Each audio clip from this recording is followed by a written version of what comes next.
Hello, guys. As usual, stay home, stay safe, and do Excel chemistry. Alright, so today we are going to talk about the theoretical part, that is continuation of water, that is hardness and softness of water. Okay, so basically, uh, like water that we see is of two kinds. Okay, that is hard water and soft water. Okay, so what is this hard water, and who is responsible for this hard water, and what is this soft water? Okay, very simple thing. Water, by definition, soft water, first I'm talking about soft, then I'll talk about hard, that gives lather, that gives sufficient lather is nothing but like foam. Okay, with soap. So when we treat a soap with water, if it gives sufficient lather, then we call that as soft water. Suppose if the water that gives that forms scum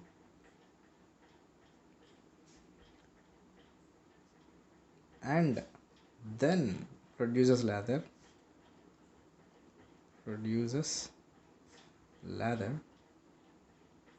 with soap, such a water is called as hard water. Best example is like most of you, okay, I think all of you have been to some water bodies. Okay, some sea or some like సముద్రానికి వెళ్ళింటారు కదా ఖచ్చితంగా అందరూ, or even you might have been to this Wonderla or those water bodies, okay, where you might have played a lot.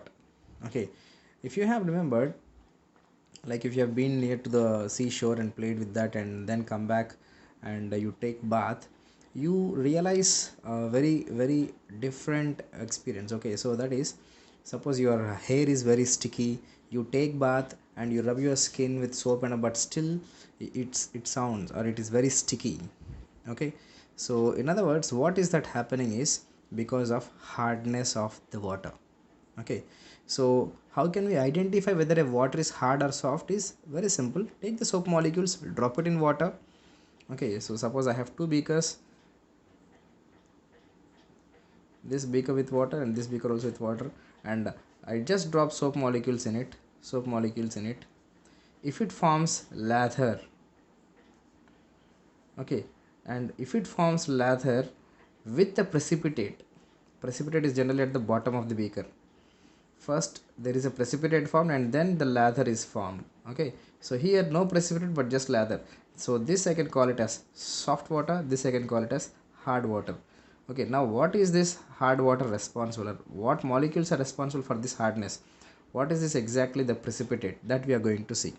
Okay, so on a whole, as I was telling about the sea water, no, it is pure. We know that it is full of calcium, magnesium, potassium, sodium ions. Okay, sea water is full of minerals, right? So that's the reason when you come back and come back and take bath, the minerals still remain on your skin. Okay, forming like a scum is like sticky on the surface of your body. Fine. So what are all those responsible for? In fact, the ions that are responsible for them is basically the calcium and magnesium salts. Okay, so let's talk about that hardness of water. Okay, hardness of water. Why the water is hard? The water is hard because of two things. In fact, this hardness I can bifurcate into two kinds. That is, one is temporary hardness, other one is permanent hardness. Okay, so temporary hardness, the name itself is giving you the picture temporary. It can be easily broken down, or the hard water can be easily converted into soft water in this case, but in this case it's difficult. Okay, so in fact the temporary hardness of water is because of bicarbonates of calcium and magnesium.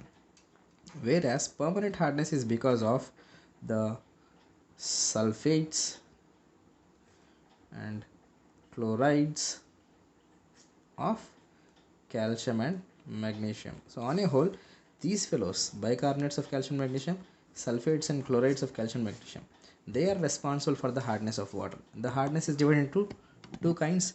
One is temporary and other one is permanent. So temporary, now why is it called as temporary, we'll see. On a whole, what happens if water is hard? Okay, if the water is hard, let me write the point here itself. Hard water causes wastage of soap. Wastage of soap. Generally, the soap molecules that are, why do we use soap molecules? To remove dirt and grease or oil or something on skin or on body or on clothes. Okay, so that's what we generally use the soap molecules for. But when the hard water is there, the soap molecule, instead of reacting with the dirt or grease that is there on the clothes or body, it will be get busy in reacting with the hard water ions. Okay, what are those ions which are present in the hard water? These ions. Okay, so these ions will be making the soap molecule busy in reacting with this instead of reacting with the grease or dirt. Okay, we know that soap is what, you might have studied, C17H35COO minus Na plus. Okay, sodium stearate. So this we know in 10th standard you might have studied. This end is called as hydrophobic end, and this end is called as hydrophilic end. Okay, so the hydrophilic end loves to attack or stick towards the water, and hydrophobic end likes to stick towards the oil or grease. Okay, so such that if at all there is a grease particle here, so this fellow attacks on this and this fellow attacks water. So when I flush water on this, so water molecules will be attracted towards sodium, and as the water goes, sodium goes, and as the sodium goes, this entire thing goes, and as this goes, grease also goes away. Okay, so that's how, in fact, there is something called as micelle formation, which you might have studied. Again, we'll talk about this in so action of soap in surface chemistry again. As of now, the point that I wanted you to understand is this: the soap molecule sodium stearate, this sodium stearate, okay, this is the soap molecule. If the water is containing hardness because of these ions, instead of the sodium, that is replaced by these fellows and uh, causing it to be insoluble impurities. Okay, and that insoluble impurity sticks on the skin. Okay, sticks on the skin, that's why the skin becomes, or it is like scumming. Fine. So on a whole, bottom line is this: we should not have these fellows in the water. Now the question is how to avoid these fellows, or how to remove these fellows from the water. If at all I am able to remove this, then my water is soft. Okay, so basically what happens is, the, like for example, if you talk about temporary, first I'll talk about temporary, then I'll talk about permanent. The basically, see, when rainwater falls, okay, so when the rainwater falls on the surface, while the rainwater is falling, see, in the earth's atmosphere we have like the carbon dioxide, various acids. Okay, sulfur dioxide, nitrogen dioxide, various acids. Fine. So when the rainwater falls from the sky, these water get in contact with the carbon dioxide. Okay, and those that is H2O get in contact with carbon dioxide, forming dilute carbonic acid. Okay, dilute carbonic acid. Now this carbonic acid that is formed, when it flows towards that hilly region or stones, in between stones generally made up of what? Calcium carbonate. Okay, so these calcium carbonate that are present in the stones, and this water will, while they are passing through this calcium carbonate, these fellows will form, like the reaction happens is this: CaCO3 plus water plus CO2 will form CaHCO3 twice. This is our calcium bicarbonate. Bicarbonate of calcium is responsible for the temporary hardness. So on a whole, I hope you understood how these calcium carbonates come in water, in rainwater. Rainwater, when it falls down, The normally it reacts with the carbon dioxide available in the atmosphere, and dilute carbonic acid is formed. And this carbonic acid, when flows towards, okay, when flows towards the soil or the stones or wherever it is, it contains calcium carbonate. They react and form calcium bicarbonates, and these are responsible for the hardness. Same goes with magnesium. MgCO3 plus H2O and CO2 will form MgHCO3 twice. Okay, so to remove these fellows, what should I do? One simple, in fact two simple methods to remove removal of temporary hardness. Okay, one is just by boiling. Nothing to do, just take the water that is containing this calcium bicarbonates. Okay, take that water that is containing the impurities and just heat them, boil it. Automatically what happens is the calcium bicarbonate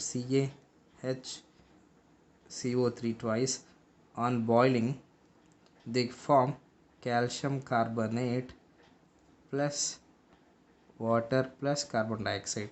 So this one is precipitated. Downward arrow mark shows what? Precipitated.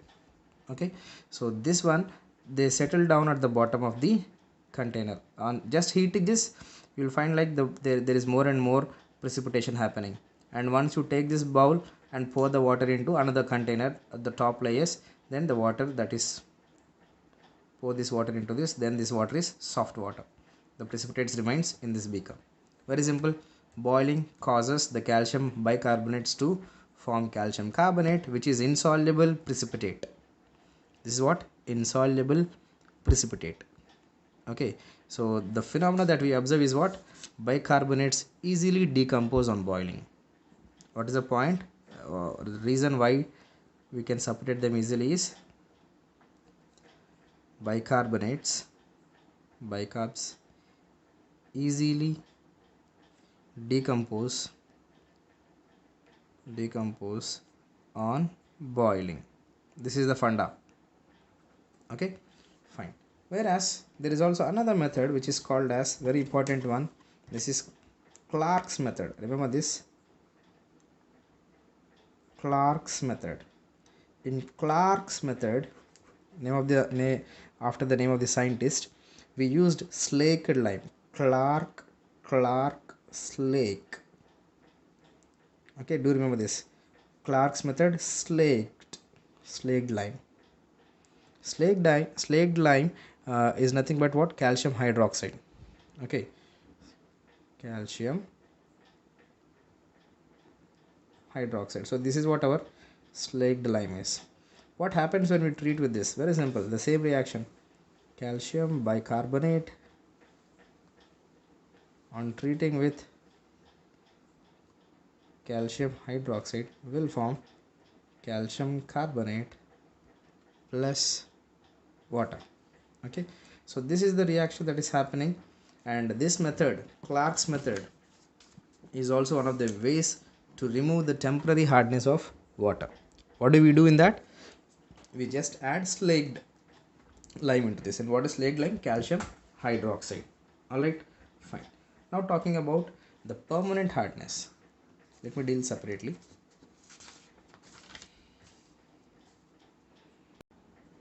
So permanent hardness, as already said, permanent hardness is because of what? Because of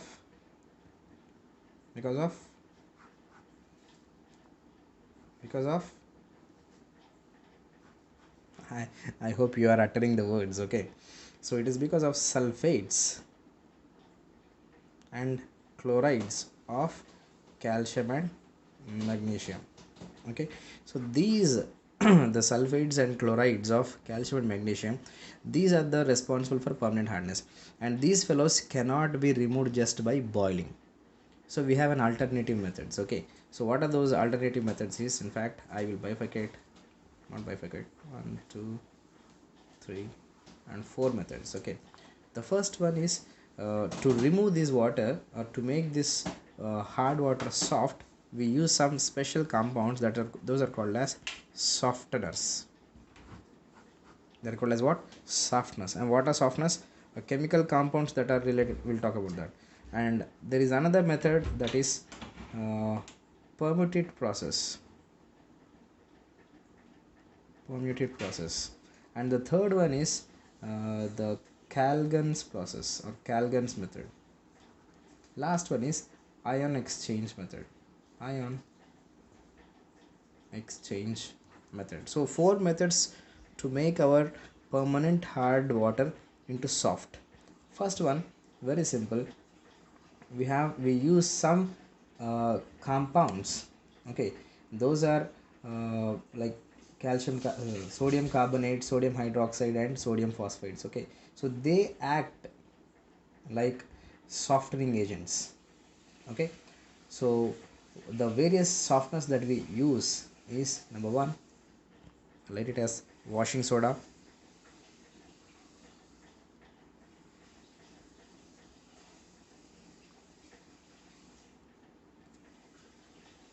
and washing soda is nothing but sodium carbonate, Na2CO3, along with water of hydration. We have 10 water molecules.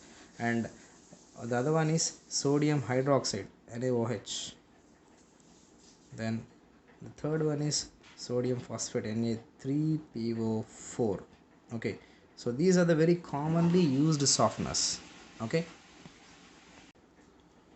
for example, if we have, like for example, calcium chloride, on treating with, for example, Na2CO3, when calcium chloride, the responsible one for hardness of permanent hardness, that is calcium chloride, when treated to sodium carbonate, it forms, again anticipate what should be the product before I write. Calcium chloride, sodium carbonate, Na plus Cl. From here I'll have Cl minus, so they should be what? NaCl. And calcium should go with calcium carbonate, and this calcium carbonate is insoluble. Okay, and NaCl is soluble. This is soluble substance, and this is insoluble substance which precipitates. Okay, then if I talk with respect to calcium sulfate, CaSO4, on treating with Na2CO3, same, it forms calcium carbonate plus sodium sulfate, Na2SO4, which is soluble, and this is again precipitates and insoluble. Okay, so same goes with magnesium. For example, magnesium sulfate, when treated with, let me use now NaOH, again what should have happened? Sodium sulfate comes out and magnesium hydroxide, MgOH twice, which is insoluble, and sodium sulfate, Na2SO4, which is soluble.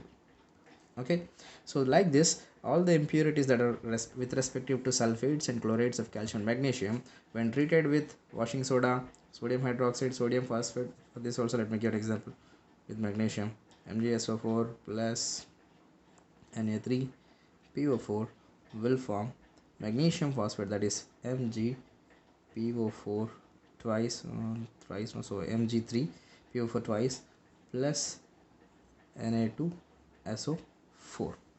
Okay, so which is again, this forms a precipitate and this is soluble in water. Fine. So on a whole, our hard fellows, the responsible hardness is because of these fellows have been now converted into insoluble precipitates, and these insoluble precipitates can be easily separated off. Okay, fine.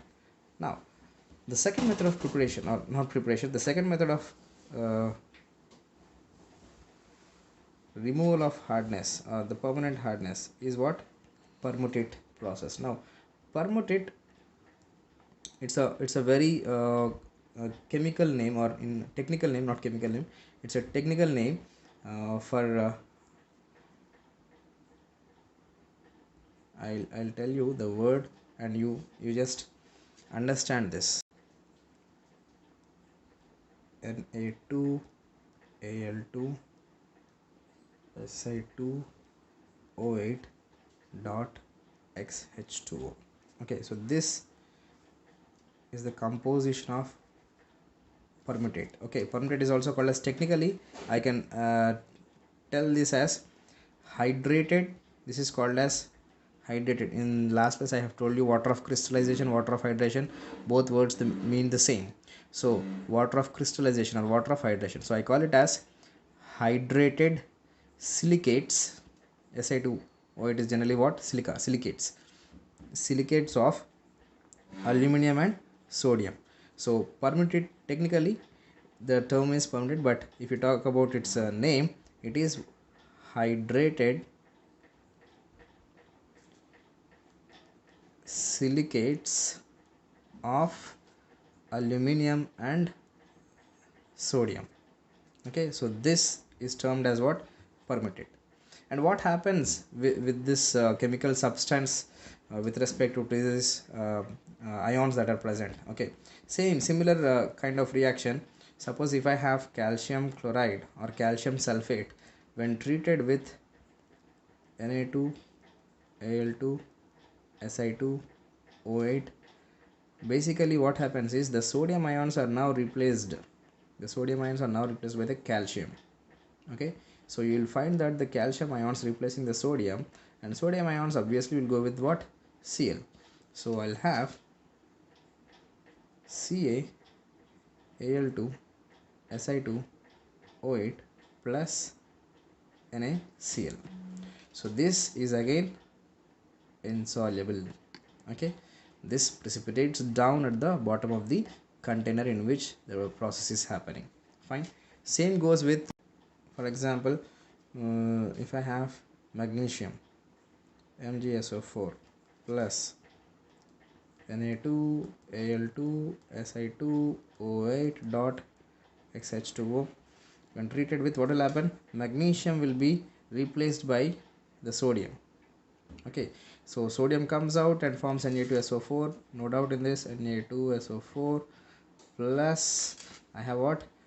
Mg Al2Si2O8 dot XH2O. Fine. X can be any number, that is depending upon the composition that we have taken, amount of silicates that we have taken. Fine. So on a whole, bottom line is this: we can see that calcium is now replacing the sodium, and this one, or magnesium, this one, they both are highly insoluble and they precipitates. Okay, fine. This is how we can clear with the permutate. Okay, then ion exchange, I'll talk it in separate page. Now the third one is what? Calgon's process. And one more thing, all these three processes can also be used for soft, that is temporary hardness also. Okay, so temporary hardness can be boiled and can be used by Clark's method, and also softness, permutate and Calgon's way also can be used for removing the temporary hardness. Okay, but easy going is what? Boiling, or Clark's method is the easiest way. Okay, so talking about Calgon, let me make out some space, otherwise I'll write here. Calgon. Now what is Calgon? Calgon is a compound that is formed by it's a mixture of two compounds, A and B. One is sodium or metaphosphoric acid,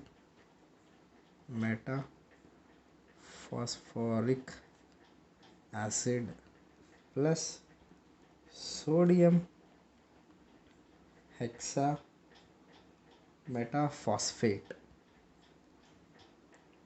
Two compounds mixture, it's a complex compound. This plus this, the combination of these two is called as Calgon. It is represented as Na2 Na PO3 in the sense 6, no, so it should be 4. Yeah, so Na2 Na4 PO3 6. Now how I have written this and what is the name of this, again you will have a study of these things. Like this is called as complex compound, which we'll study in complex compounds chapter, or the coordination compounds chapter in 12th. Okay, as of now, the combination of these two things is called as Calgon, which is represented by Na2 Na4 PO3 taken 6. Okay, so sodium hexametaphosphate plus metaphosphoric acid. Okay, the combination of these two will give us this, which is called as calgon. Clear? Now this calgon, when treated with the impurities of calcium and magnesium sulfates or chlorides, again same story. The sodium, in fact this is the sodium, remember this is the sodium that will be replaced by calcium. Let me give an example. For example, I'm like CaSO4, calcium sulfate on treating with Na2, Na4, PO3 6 will form our sodium chloride, sodium sulfate as usual will form Na2SO4, and we will have Na2 Ca, this Ca2 PO3 taken 6 plus as usual our sodium sulfate. So this substance that is highly insoluble and precipitates out. Same goes with magnesium sulfate. Okay, so magnesium will be replaced by the sodium sulfate is coming out. So on a whole, the point that you must be knowing is calgon name and its composition and its notification. Okay, how do you notify that, and what exactly happens in the reaction? Calcium displaces the sodium in the complexity. Calcium displaces the sodium from complex. This is complex sphere, we call it as complex sphere. Okay, so in the complex sphere calcium is replacing, and we kick out and we have the sodium sulfate. Same goes with magnesium. Okay, plus this will form, I hope you can write on your own. So on a whole, these are the three process. Fine. And last process, that is a last method, that is the ion exchange method. As I already said, these three processes can be used. All the three processes that we have studied, they can also be used for the all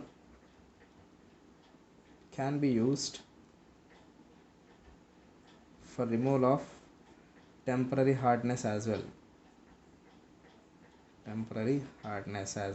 Okay, so this is what, and here in the permutate process, yeah, this is important for objective point, nothing big point, it's a simple point. To replace or to regenerate the sodium ions in this, see what is happening over a period of time, this plus this is kicking out sodium and NaCl, right? So more and more calcium chlorides are present, means more and more NaCl will be produced. So after a certain period of time, good days or good number of days, we will see that it's the nature of this is now converted into this. So in fact we can regenerate back our Na2Al2 Si2O8. Okay, how? By just treating this compound with the brine solution. So on treating with brine solution, we can get back our that is the substance that is the permutate that was there, we can easily get it back. Okay, by doing what? Re-exchanging with the NaCl solution. Brine solution is nothing but what? NaCl solution. We can get back our permutate. In other words, it is reversible. Okay, so if treated with NaCl solution, that is brine solution, huge amounts of brine solution, the process is happening in a reverse way. Okay, so on this point, do remember, how can we get our permutate back is using what? Brine solution. Okay, so on a whole, three process can be used for temporary as well. All right, so now talking about the permanent hardness with respective, or how can we remove by fourth method, that is ion exchange method. Ion exchange method. So in this method, we use, they are something called as ion exchange resins. Ion exchange resins. Basically these ion exchange resins are of two kinds, that is cationic resin and anionic resin. Okay, so these ion exchange resins, they act as very good softeners in these days. Like we use ion exchange resins only on plenty. Fine. So what are these cationic resin and anionic? They are very like macromolecular or macromolecular uh, organic compound with acidic part. Okay, acidic part like RCOOO minus or COOH. Okay, or it can also be of R with sulfates also, it is also, that is SO3H. Okay, so this they are called as cationic resins. Cationic resins basically comprises of the acidic part. Okay, very big, the R group represents about the resin that is containing very long hydrocarbon chain. Okay, so very long hydrocarbon chain with carboxylic acid, or very long alkyl group with SO3H. So this acts as our cationic resin. And there is also anionic resin, same thing, the macromolecular, very big macromolecular organic compound with base that is generally derived from the amines, basic groups of amines. Okay, so that is generally of RNH3OH. Okay, so this is the anionic resin and this is the cationic resin. So what exactly happens? Very simple. So that is in the process of the cationic, we have a chambers like this. Let me draw a picture. We have two chambers.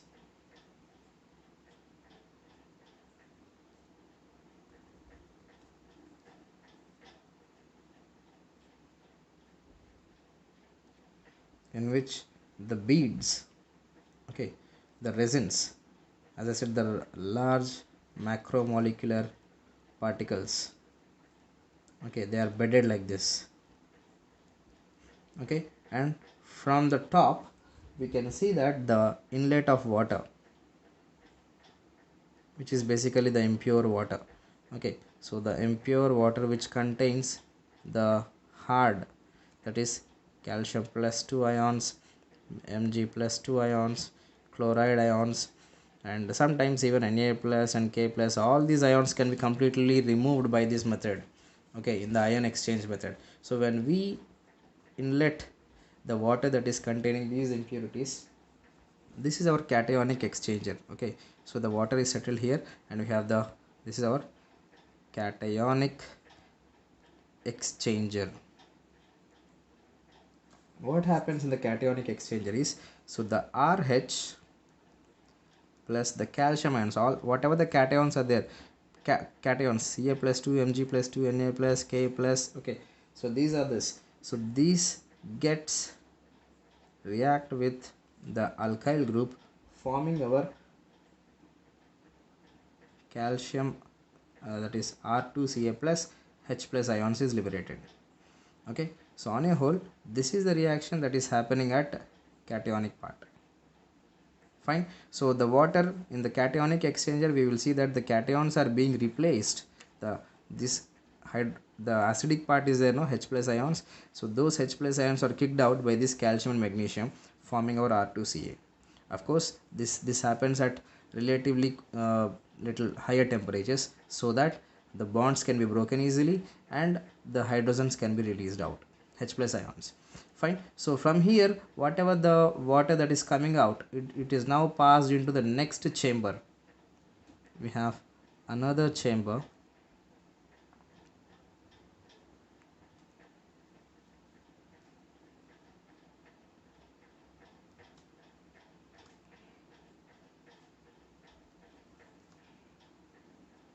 So which is our anion exchanger here. So what should have happened here? Same thing. This is our anionic exchanger. So here also we have macromolecules, that is resins, that are made up of what? Basic groups. Okay, so the water that is coming out, in this is free from calcium and magnesium, but still I have chloride and sulfate ions as it is, SO4 minus 2 and Cl minus ions. So SO4 minus 2, Cl minus, and I also have H plus ions as it is, right? So these are now coming into this chamber. Fine. And in this chamber what happens is again the same story. We have RNH3OH. So OH minus will be now replaced. Fine. The sulfate ions will be for example chlorine, if I talk about, the chloride ions will push out the OH. So NH3Cl plus OH minus. So here when you observe, the over a period of time from the cationic exchanger, when we see the water that is coming out, it is of what in nature? Acidic in nature, no doubt, right? It is what in nature? Acidic. So along with the water, the water is acidic in nature. So this water that is coming and falling into this, and here we have the anion exchanger and OH minus. Now this H plus and this OH minus, what should have happened? You better know this. In fact, you know it very 100% sure, that is water. This is the method that is used for distilled water preparation also. So to get a distilled water, how to prepare distilled water is very simple. By ion exchange method we can find that the water is what? Distilled water. Now over a period of time, these resins will lose out their character of H plus. Okay, so RH, as long as H is available, then only the reaction can happen. So to maintain this concentration of H plus ions with the resin, what we do is we continuously keep spraying from an external source. We keep the sprays, okay, we keep spraying the acidified or dilute acids. Fine. And here also the same thing, for the regeneration of OH minus ions, we continuously keep spraying the dilute, or in other words you can use alkalis. Alkalis are best ones. Okay, so just keep spraying the alkalis. You will find that the OH minus concentration with the resins remains same, so that our chambers keep on working effectively. So on a whole, very simple. In the ion exchange resin, we have the macromolecular organic compounds with acidic part, that is RCOH or RSO3H, and in the anionic part we have basically of amines. Okay, so when these are introduced in the chamber, the beddings, okay, why the beddings are like this is because so that the water can flow. Okay, when the water, see, the surface area is increased, why don't we use solid one? We use pebbles like thing, because such that the water flows into this and it has sufficient time to flow.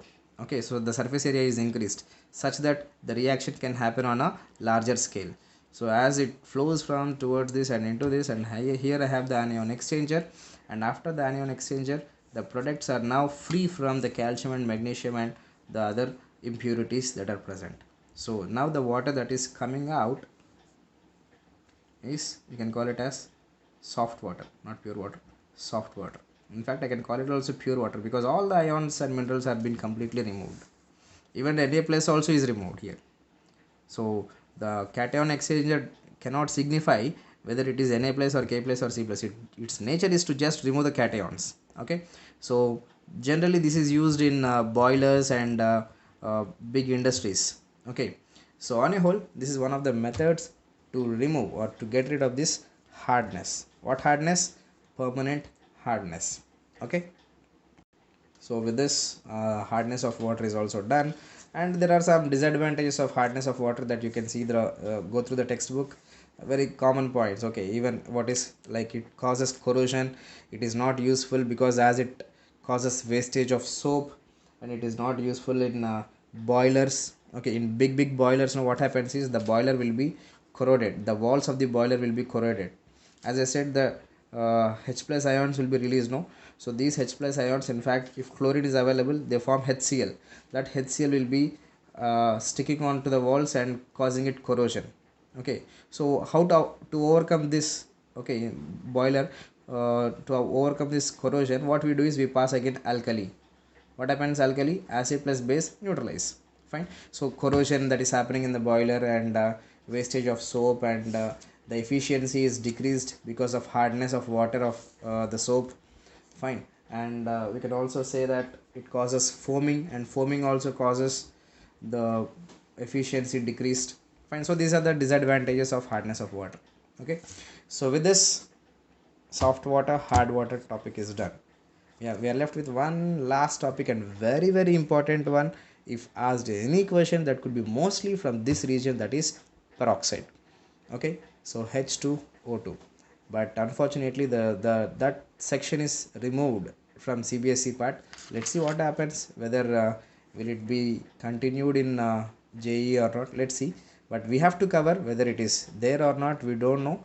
Let's cover the portion, so that we'll be free from ifs or nots.